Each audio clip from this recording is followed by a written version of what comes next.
بسم اللہ الرحمن الرحیم۔ کس چیز کو کب تک استعمال کرنا چاہیے؟ اگر ان طریقوں کو استعمال نہ کیا جائے تو وہ چیزیں ہمارے لیے پریشانی کا باعث بن سکتی ہیں۔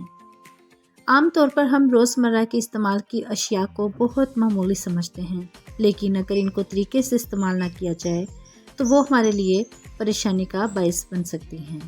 بعض اوقات ہمارے گھر، باورچی خانے یا الماری میں ایسی اشیاء موجود ہوتی ہیں جو ہم روزانہ کی بنیاد پر استعمال کرتے ہیں، لیکن ہمیں ان کی میعاد ختم ہونے کی تاریخ کے بارے میں خیال نہیں رہتا۔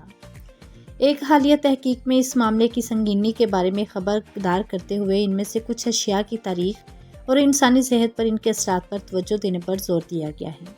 مثال کے طور پر ان چیزوں میں سے ایک تکیہ بھی ہے جس تکیہ پر ہم سوتے ہیں۔ وہ 2 سے 3 سال سے زیادہ پرانا ہو اور اگر اس کے بعد بھی استعمال کیا جائے تو یہ گردن میں درد اور دیگر بیماریوں کا سبب بن سکتا ہے۔ گھریلو جوتے، چپل کی عمر 6 ماہ سے زیادہ نہیں ہونی چاہیے ورنہ وہ بیماریوں کا سبب بن جائیں گی کیونکہ وہ آسانی سے انفیکشن کا ذریعہ بنتے ہیں۔ ان کو تبدیل کر کے خود کو جراثیم سے بچانے کی ضرورت ہے۔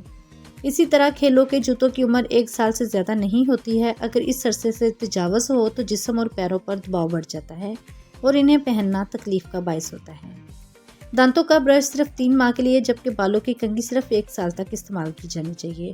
خوشبویات کی ایک عمر سے 3 سال تک ہے۔ بچوں کی کرسی کی عمر 6 سے 10 سال تک۔ نئے بچوں کی پیدائش کے ساتھ نئی کرسی کی خریداری کرنی چاہیے، پرانی کا استعمال ترک کر دینا چاہیے۔ اسی طرح بچے کی چوسنی 2 ہفتوں سے 5 ہفتوں سے زیادہ استعمال نہیں کرنی چاہیے۔ کھانے کے مصالحوں کی میعاد ختم ہونے کی تاریخ صرف 1 سے 3 سال تک ہوتی ہے جبکہ آٹا 6 ماہ سے 1 سال تک ہوتا ہے۔ یہ بھی واضح کیا گیا ہے کہ شیشے صاف کرنے والا سپرے 3 ماہ سے زیادہ نہیں رکھنا چاہیے، یہ غیر ضروری ہوتا ہے۔